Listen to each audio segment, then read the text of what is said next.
Hi, ഇന്നൊരു ക്യാരറ്റും ഉരുളൻകിഴങ്ങും ഒക്കെ ഇട്ടിട്ടുള്ളൊരു നല്ലൊരു മെഴുക്ക് വരട്ടിയുടെ റെസിപ്പിയാണ്.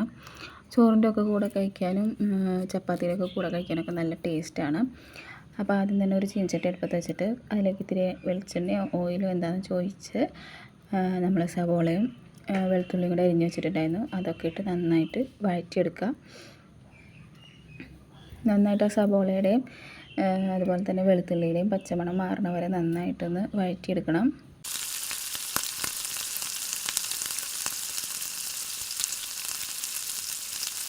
അപ്പോൾ ഞാനതൊന്ന് പെട്ടെന്ന് വഴണ്ടി കിട്ടാൻ വേണ്ടിയിട്ട് ഞാൻ കുറച്ച് ഉപ്പും കൂടി ഇട്ട് കൊടുക്കുന്നുണ്ട്.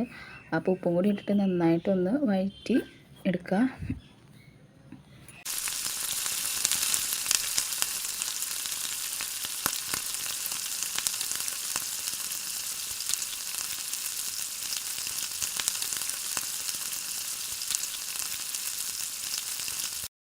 ഇതിപ്പോൾ ഏകദേശം വഴണ്ടി വന്നിട്ടുണ്ട്. ഇതിലും വഴറ്റണമെന്നുണ്ടെങ്കിൽ വഴറ്റിയെടുക്കാം. ഞാനിപ്പോൾ ഇത്രയും വെച്ച് നിർത്താണ്.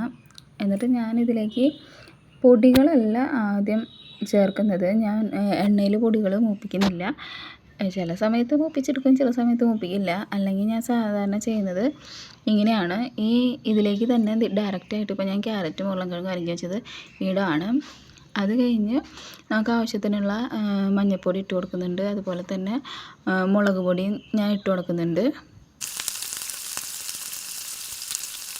ഉപ്പും കൂടെ ഇട്ട് കൊടുക്കുന്നുണ്ട്. അത് കഴിഞ്ഞ് എല്ലാം കൂടെ ഒന്ന് ആ എണ്ണയിൽ നന്നായിട്ടൊരു 1 മിനിറ്റോളം നന്നായിട്ട് മിക്സ് ചെയ്തെടുക്കുകയാണ്. അപ്പോൾ ഒരു പ്രത്യേക ടേസ്റ്റുള്ള പോലെ തോന്നിയിട്ടുണ്ട്.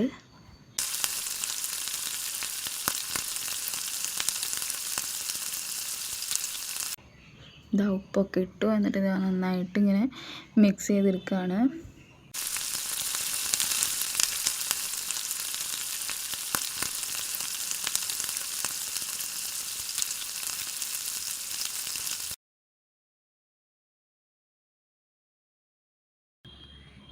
ഇനി അതിലേക്ക് നമുക്ക് ഈ ക്യാരറ്റും ഉരുളൻകിഴങ്ങും വേവാൻ ആവശ്യമായിട്ടുള്ള വെള്ളം ഒഴിച്ച് കൊടുക്കാം. ഞാനൊരു 3/4 ഗ്ലാസ് വെള്ളം ഒഴിച്ച് കൊടുക്കുന്നുണ്ട്.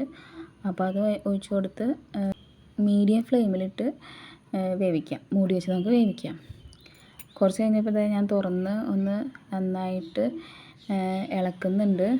അപ്പോൾ ഇതിൻ്റെ ഒരു ഡാൻസ് കാണുമ്പോൾ തന്നെ മനസ്സിലാവും നിങ്ങൾക്ക്. ചെറുതായിട്ടൊന്ന് അടി പിടിച്ചിട്ടുണ്ട്.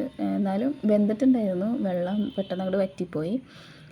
അപ്പോൾ അത് നന്നായിട്ടൊന്ന് മിക്സ് ചെയ്ത് എടുക്കാം. അപ്പോൾ ഇത് ഇത്രയേ ഉള്ളൂ. നല്ല ടേസ്റ്റാണ്. നമുക്ക് എന്തിൻ്റെ ചോറിൻ്റെ കൂടെ ആയാലും ചപ്പാത്തിയുടെ കൂടെ ആയാലും എന്തിൻ്റെ കൂടെ ആയാലും കഴിക്കാൻ നല്ല ടേസ്റ്റാണ്. അപ്പോൾ എല്ലാവരും ഒന്ന് ട്രൈ ചെയ്ത് നോക്കണേ.